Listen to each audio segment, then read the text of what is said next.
Bom, pessoal, vamos então entrar no assunto do tratamento em si, para falar a respeito do tratamento convencional.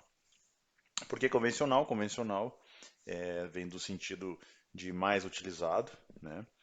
Então, o Brasil, ele é um país abençoado de uma certa forma, sim, né? De uma certa forma, sim, porque a maior parte do tratamento que a gente tem de água no Brasil, das ETAs, elas são de tratamentos convencionais, né? Tratamentos convencionais de uma forma que a gente vai falar sobre, né, no curso, né? Que é de clarificação, de floculação, sedimentação e filtração. E o Brasil, nesse sentido, tem uma disponibilidade muito confortável de água, em termos gerais, porque é o país com mais recursos hídricos no mundo. Possui mais que o dobro do que o segundo colocado, que é a Rússia. Porém, a distribuição de água não se dá de forma homogênea, por 95% da população brasileira ela habita onde está 27% dessa disponibilidade. Esse conceito de convencional ele é importante porque as estações que foram sendo construídas no Brasil desde o século XIX partiram de estudos de viabilidade, projetos, e a partir do momento em que elas foram sendo construídas, percebeu então que o modelo mais vantajoso em termos econômicos e de engenharia para as águas disponíveis seguia um padrão.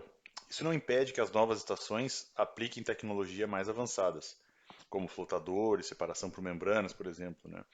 Porém, as tecnologias mais aplicadas ainda nas ETAs brasileiras é o conjunto: coagulação, floculação, desinfecção e filtração.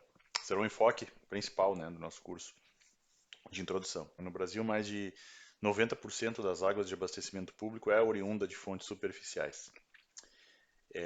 O que tem, né, o convencional no Brasil, ele se dá pelo um simples fator, né, a dia de hoje é a tecnologia mais rentável, ou seja, é a mais economicamente viável. Por isso é que ela é aplicada.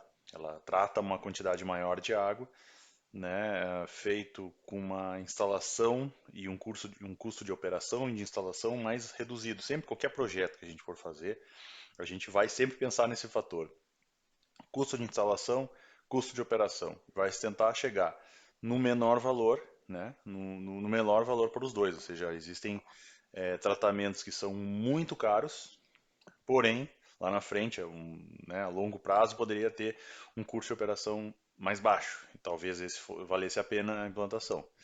Porém, tem outros que não, são muito mais baratos, só que tem um custo de operação muito maior, né? Nesse caso, o convencional é a tecnologia que apresenta um custo de operação e de instalação mais baixo, porque são tanques, na realidade, claro, feito com seu dimensionamento, são tanques, são dosagens de produtos químicos, são filtros de areia, é uma obra civil, né, grande, mas é o que apresenta maior benefício econômico para o instalador ou para quem compra esse e instala, né, quem vai operar depois, que geralmente são serviços públicos de tratamento. Então aqui eu vou apresentar um breve resumo das etapas de tratamento desde a captação até a água chegar nos usuários. É claro que existem muitos tipos, muitas variações, dependendo muito da disponibilidade dos parâmetros físico-químicos. Todas as etapas são dimensionadas de acordo com os valores médios e máximos dos parâmetros que a gente falou antes. Então, engenharia, cada etapa se chama uma operação unitária, né? Então, como vocês podem ver aqui, a gente tem a captação, que é né, onde é captado, geralmente de um rio ou de um reservatório. Então, essa água passa por um gradeamento, que é nada mais do que uma separação grosseira de algum material que possa estar na água, como galhos, algum resíduo, algum possível lixo que possa estar na água. Mas é um gradeamento, é feito com algumas estruturas que parecem umas peneiras, que ficam constantemente se removendo. E se alguns rios têm mais problemas e outros não, apresentam mais. Daí a água passa por um processo chamado de coagulação, que é onde é adicionado o produto químico, para fazer esses sólidos se coagularem, ou seja, se juntarem e poderem passarem para a próxima etapa, que é de floculação e sedimentação, que é a fase onde esses sólidos vão adquirir peso e decantar. Acontece então a separação do lodo, que é da parte dos sólidos suspensos que acabam decantando, e uma próxima etapa que se chama filtração, que é para remover esses sólidos que não conseguiram decantar, passam pela filtração e também a filtração, como é uma barreira física, pelos poros da areia, geralmente, né, que é o meio filtrante, também garante que a qualidade de água de saída possua uma qualidade mínima, que atenda aos parâmetros de potabilidade. Então vai para a próxima etapa, que é uma desinfecção, que é a adição de cloro e flúor, vai para o reservatório, onde é distribuído para as residências. A gente vai falar basicamente de um processo de cada etapa com mais detalhe para frente. Bom, captação e gradeamento. Isso aqui é um processo que depende muito do tipo de rio ou de lago que a gente está trabalhando, né? A captação de água superficial é realizada geralmente por uma obra civil na margem do rio ou do lago. Os níveis, né, onde se capta os níveis históricos dos rios ou lagos, né, nesse banco de dados que eu informei antes lá na ANA, a gente pode também acessar níveis dos rios históricos, né, o nível mais alto, o nível mais baixo, para se poder fazer uma captação adequada. Então, dependendo da quantidade de sólidos indesejáveis no corpo hídrico, se instala ou não esse gradeamento. Para vazões mais baixas, o filtro geralmente é colocado na própria bomba, né? Como vocês podem ver aqui, isso é em estações bem menores. Não é muito comum ver isso em estações de abastecimento público, se não se enxerga isso mais em estações bem menores, de estação de tratamento de água. Né? Mas é só para dar um exemplo de como se faz essa separação já desses sólidos. É uma divisão bem maior de sólidos grosseiros. Né? Quando o corpo hídrico ele é próximo à estação de tratamento, produto químico de coagulação ou corretor de pH ele pode ser dosado já na sucção da própria bomba, aproveitando a bomba e usando ela como um agitador, desde que o produto não danifique a bomba. Então isso também pode ser utilizado, né? Geralmente em cidades grandes ou estações grandes isso não se faz, também isso aí é mais para estações pequenas, mas para estações grandes isso já é mais inviável porque geralmente o corpo hídrico fica mais afastado, então já não tem a melhor eficiência.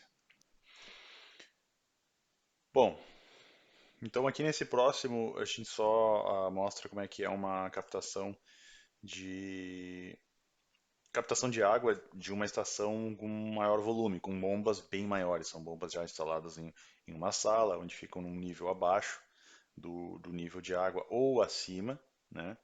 Mas passando depois do gradeamento, eu vou dar uma breve explicação aqui do sistema de bombeio. Né? Existem várias maneiras de transferir líquidos de um nível mais baixo para um nível mais alto. As bombas centrífugas são ainda hoje a forma mais eficiente de fazer esse bombeamento de água.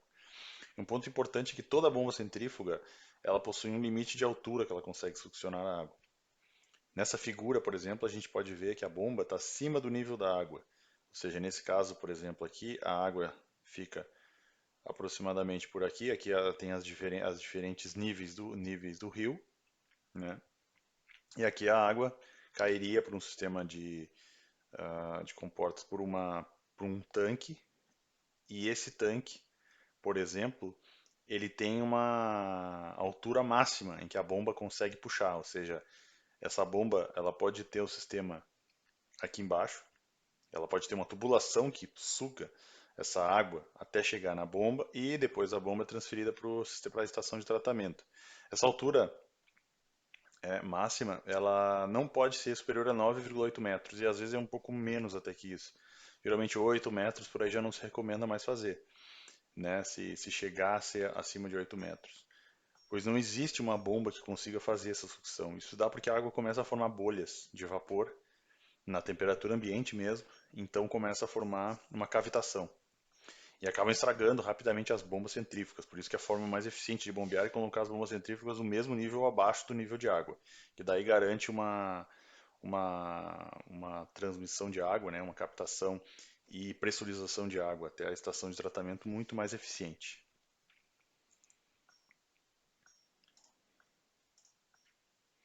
Bom, pessoal, até aqui foi a nossa parte de gradeamento. Agora, de seguir, a gente começa na parte de coagulação. Muito obrigado.